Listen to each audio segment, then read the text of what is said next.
जय श्री राम। परम प्रिय मेरे भाई बहन, अम्बे मातु की जय। रात्रि में आरती के पश्चात शयन के पहले हमें मैया रानी की क्या क्या सेवा करनी चाहिए, उसी के विषय में निवेदन करने जा रहा हूं। दिन में जैसे कि आपने फल अर्पण किया या दूध अर्पण किया या ड्राई फ्रूट्स इत्यादि अर्पण किया, तो कई लोग पूरा दिन भर वैसे रखे रहते हैं। ये उचित नहीं होता है। जैसे हमारे घर में कोई मेहमान आते हैं, हम उनको 10 मिनट 15 मिनट उनके सामने टेबल पर रखते हैं, वो ग्रहण किए नहीं तो फिर उसको हटा देते हैं। ऐसे हमें यहाँ भी दिन में हटा देना चाहिए। और संध्या वेला में आरती के पश्चात माता रानी को भोग अर्पण करने के पश्चात, वो चाहे फलाहार का ही भोग क्यों ना हो, फिर शयन के पहले जो भी श्रृंगार माता जी का है वो हमें हटा करके, अगर सुगंधित फूल है तो वो अर्पण कर देना चाहिए। पुष्पों को उतारते समय माता रानी का जो भजन है वो स्वयं गा सकते हैं, कोई स्तुति आती है।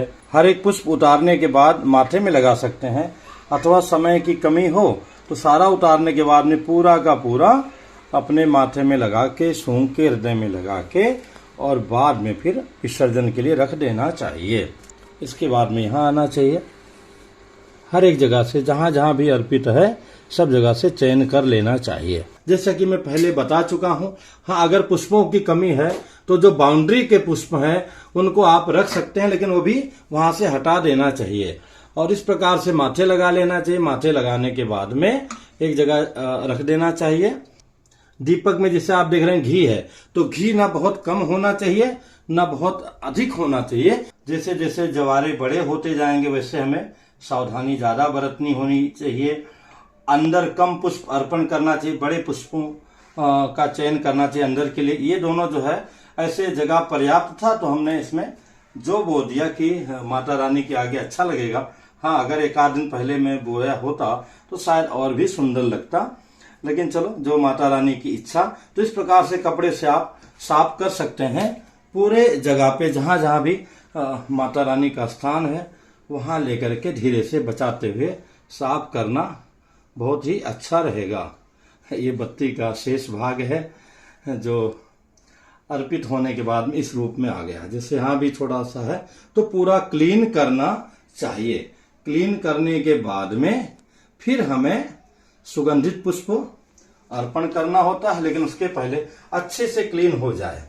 क्योंकि मेरे भाई बहन, जब आप प्रातः पूजा के लिए आते हैं तो कुछ ना कुछ 90% लोगों को प्रातः समय की कमी रहती है। किसी को ऑफिस जाना है या हमारी जो माताएं बहनें घर की देवियां हैं, बहुत कार्य रहता है उनके जिम्मे। तो इसलिए एक तो यह है कि आपकी विशेष सेवा हो गई, और दूसरा ये होता है कि प्रातः आप जब सेवा के लिए आएंगे तो सीधे जो है जल का मार्जन करेंगे। अभी रात्रि में माता जी को कभी भी प्यास लग सकती, इसलिए हमें यहाँ रात्रि में जल ऐसे ढक करके रखना चाहिए। इसमें भी आप देखेंगे दिखाई गए साथ एक गुलाब की एक छोटी सी पत्ती हमने डाल दिया है, और अभी लास्ट में लौंग इसमें डाल दूंगा। ना भी डालूंगा तो भी मैया को पता है कि मेरे लिए जल रखा हुआ है।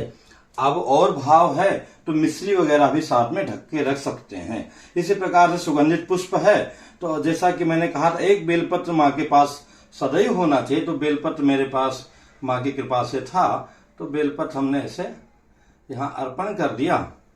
और 2-3 बेलपत्र है तो चलो एक भैया यहाँ भी कर दिया।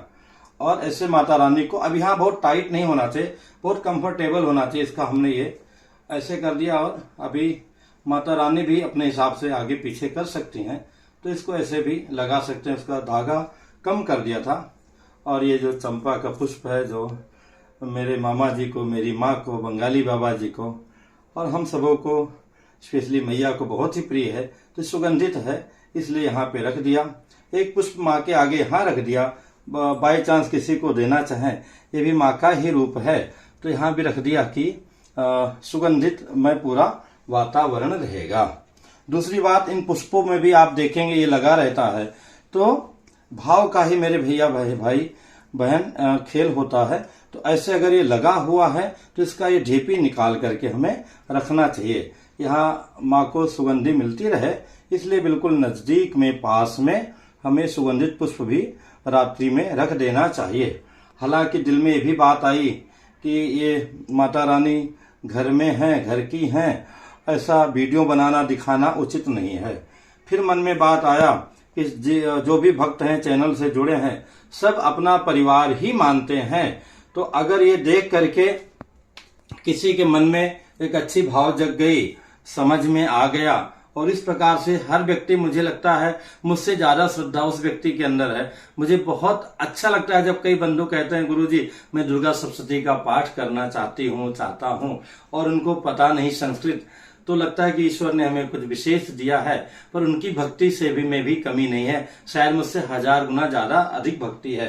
तो ये माँ की सेवा देख करके वो स्वयं सेवा करेंगे तो और भी अच्छे से कर पाएंगे, तो माँ अवश्य प्रसन्न होंगी। और जो अपराध है कि घर के माँ को, प्रभु को ऐसा आम रूप में इस प्रकार से वीडियो आज के माध्यम से बताना बहुत उत्तम नहीं है, लेकिन अब समय नहीं कि मैं अलग से वीडियो बनाऊं, तो ऐसा कई दिनों से मन में चल रहा था भावना, तो हमने कहा आपके आगे निवेदन करना उचित है। यही नहीं, माँ को नीम की पत्तियां बहुत पसंद है, तो आज कल तो नहीं ला पाया था, आज आया तो कल के लिए रखा हुआ है, पर हल्का सा यहाँ रहेगा।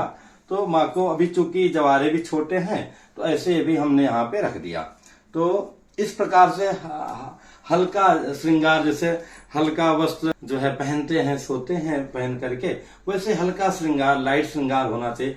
मैं तो अपने जो भी भगवान ने पद पुष्प दिया है उसके अनुसार 2-4 पुष्प अर्पण किया। आप लोग पूरे दरबार को नीचे पूरा रात रानी से, बेला से, चंपा से, क्या सुगंधित फूलों से चढ़ा सकते हैं। इतना फूल नहीं मिला, एक फूल मिला तो भी बहुत है। और ये भी नहीं है तो अड़वल का फूल, जिसको गुड़हल भी कई जगह बोलते हैं, लाल रहता है, माँ को बहुत प्रिय है। मेरे पास भी है लेकिन वो कलिए नहीं, मैं दिखाता आपको। तो वो पुष्प एक रख दिया, नहीं तो बेलपत्र तो लगभग सभी को प्राप्त हो ही जाता है, और कुछ भी नहीं तो कोई ना कोई फूल होगा, तो 1-2 रात में रख दिया धीरे से, लेकिन वो दिन में ही तोड़ लीजिए। और फिर इस प्रकार से जल इत्यादि रख करके, और अगर आपके पास मिश्री वगैरह रखना चाहते हैं तो वो रख करके, और फिर माता जी को प्रणाम कर लेना चाहिए। तो इस प्रकार से एक छोटे से प्रयास से हमारी सेवा विशेष बन जाती है। पुनः मिलूंगा एक नई जानकारी के साथ में। जय सिया राम। नवरात्रि का व्रत करने वाले सभी भाई बहनों को हृदय से बहुत बहुत शुभकामनाएं। जय सिया राम। माता रानी अपनी कृपा सभी पर बरसाएं, सभी का मनोरथ पूर्ण करें। जय सिया राम।